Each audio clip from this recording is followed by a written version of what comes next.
And showcase we did, falling just 2 medals short of a whopping 200 and blitzing the competition to come an easy first on the medal tally.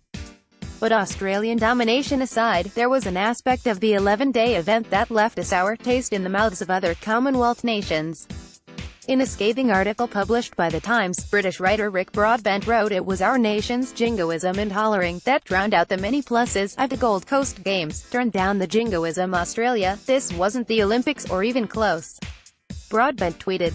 And it's no denying Australia's apparent jingoism, an extreme form of patriotism, was on display at the Commonwealth Games event.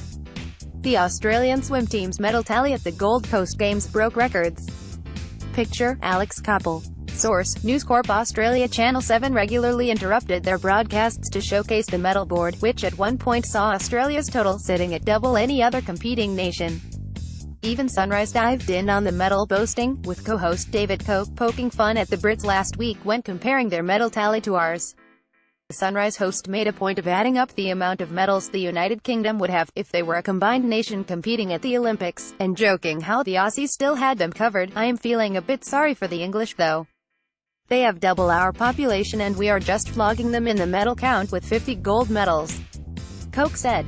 What I thought I would do is go back to the old Great Britain, bring in Scotland and Wales to boost their confidence. I have done a medal tally. Our gold medal tally is 50 gold medals and as a combined, they only have 37. Their total medals is just 125. Still, just to make you feel better, you are still not as good.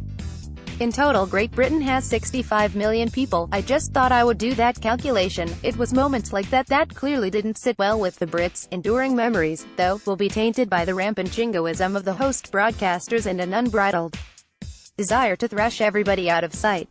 Broadbent wrote, most countries have treated this fortnight as a Commonwealth Games, but Channel 7 thinks it is an Olympics with bells on. Michael Shelley of Australia runs past collapsed Scotsman Callum Hawkins to win the marathon.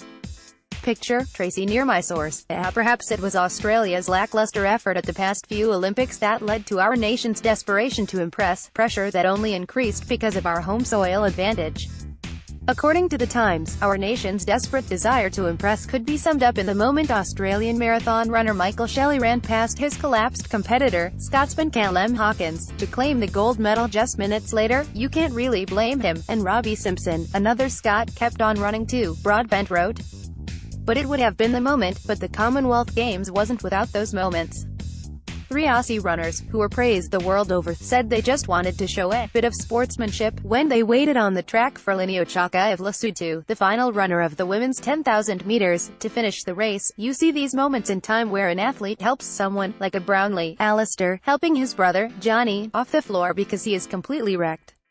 Commonwealth Games Federation CEO David Gravenberg told reporters, referencing the 2016 World Triathlon Championships, can we really expect an athlete to do that? We would hope they show that care and empathy, but you can't script that. Celia Sullivan, Madeline Hills, Eloise Wellings of Australia congratulate Lineo Chaka of Lesotho. Picture, Dean Lewin. Source, AAAPTHE Brownlee Brothers, triathlon heavyweights from the UK, nabbed silver medals at the Gold Coast Games and told News Corp it was nothing to be embarrassed about. Silver is nothing to be embarrassed about. I would have rather have gotten gold though, Johnny said. Unfortunately, we were beaten by a better Australian team at the end of the day, and despite the Games being a ratings hit for Channel 7, there's no denying many Commonwealth nations are falling out of love and lacking interest in the Commonwealth Games. Gold Coasters fled their city by the thousands in a bid to avoid traffic and Games chaos, having a detrimental effect on local business. And even when Birmingham excitedly showed off their city as the destination for the 2022 Commonwealth Games in Sunday's band closing ceremony, few remembered the UK city was actually the second city awarded the 2022 gig. The South African city of Durban originally won the 2022 Games but was stripped of it after it couldn't handle the associated costs. The inability of many Commonwealth nations to afford the economic pressures of staging the Commonwealth Games means Perth is already being touted as the favourite to host the event in 2026. A pack of whingers. Evan Commonwealth Games chairman Peter Beattie seems well and truly fed up with the commentary around the Gold Coast event. The chairman was quick to apologize on Monday morning, where he accepted all the blame for Sunday night's closing ceremony, specifically the decision to not broadcast the athletes entering the stadium. You can have a blame game from now until eternity, but the reality is, I'm chairman of the organizing committee, the buck stops with us. "I'm not interested in blaming anyone but us." Mr. Beattie said, "That's our fault. That's my fault. I apologize to you and anyone else," but by Monday night, Mr. Beattie was done, calling the nation a pack of whingers. "I just think one of the problems is that we are getting to a stage of being a pack of wingers. I just say to Australia, we're bigger than this. We should be about positive things, about building things, about doing things, and we shouldn't try to tear down people who want to do that," he said on his regular slot on Sky News. Peter Beattie was sick of the winning by Monday night.